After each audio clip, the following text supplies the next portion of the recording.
कहते हैं कि दूसरों का जख्म देखकर तो सिर्फ मुंह से सहानुभूति के शब्द ही निकलते हैं, लेकिन जब खुद को चोट लगती है तब पता चलता है कि जख्म कितना गहरा है। ये आरजेडी की सरकार आ जाएगी, अगर ये तेजस्वी की सरकार आ जाएगी तो जंगल राज आ जाएगा। और आज मैं कह सकता हूं कि जंगल राज आ गया है, आ चुका है। मैं आंकड़े आपको दूंगा। अगस्त महीने में कितने मर्डर हुए, एक ही महीने के अंदर कितने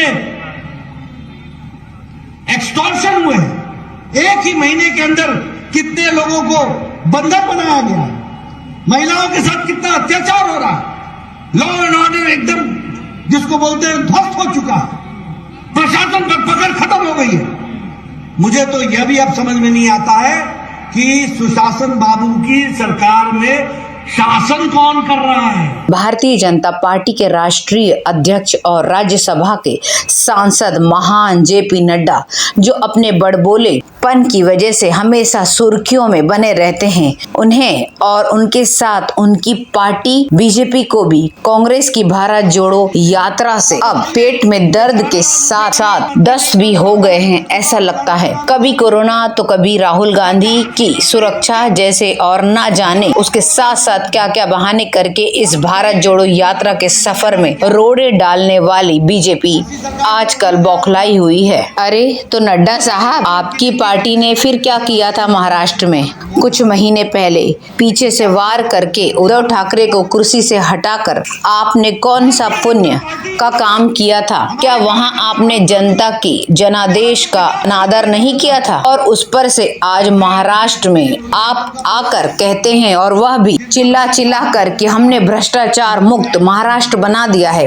बताइए इन्हें। अब मित्रों, एक बात हमको समझ लेनी चाहिए कि यह सरकार जो बनी थी, यह सरकार चुनाव के दौरान हम जब आए थे तो प्रधानमंत्री जी ने कहा था ऊपर नरेंद्र नीचे देवेंद्र, और इस बात को लेकर के हम आगे बढ़े थे।